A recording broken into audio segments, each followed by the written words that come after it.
Friends, the old Pamban bridge to Rameshwaram stood for over 100 years.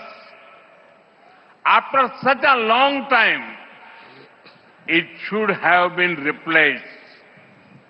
But what did DMK and Congress do for 10 years between 2004 and 2014?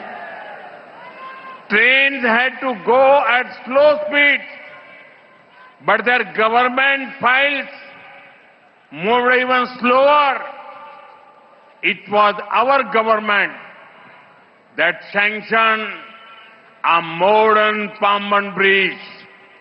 Last year, I had the privilege to inaugurate it.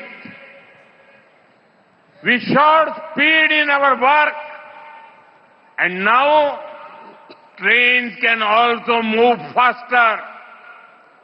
The annual railway allocation to Tamil Nadu was about 880 crore rupees during 2009 and 14. This was when Congress, DMK were in power at the center.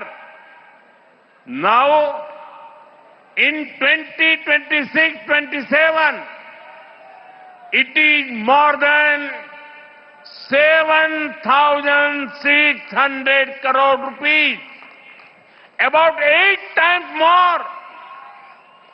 When they could do something for the state, Congress, DMK did nothing. But today, they talk big.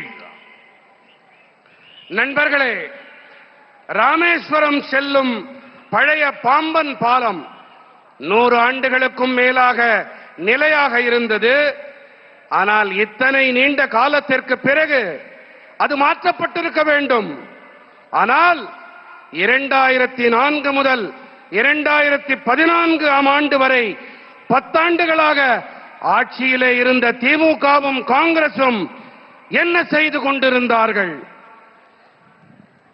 ரயில்கள் பாலத்தை மெதுவாக கடக்க வேண்டியிருந்தது என்றால் அவர்களின் அரசாங்க கோப்புகள் அதைவிட மெதுவாக கடந்து கொண்டிருந்தன.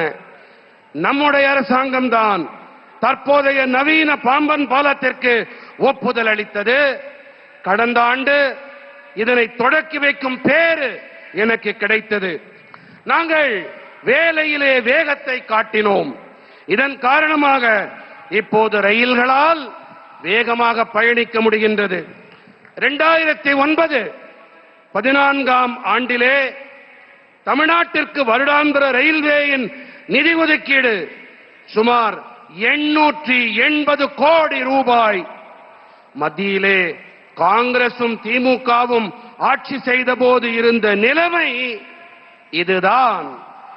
ஆனால் இப்போது 2026-27 இது 7,600 கோடி ரூபாய், 8 மடங்கு அதிகம். நீங்க தான் சொல்லணும், எத்தனை மடங்கு அதிகம்? இன்னும் காதல உடலையா யாருக்கும்? 8 மடங்கு அதிகம். மாநிலத்திற்கு நல்லது ஏதாவது செய்ய முடிந்த காலத்திலே இந்த காங்கிரஸ் திமுக காரர்கள் ஒன்றுமே செய்யவில்லை.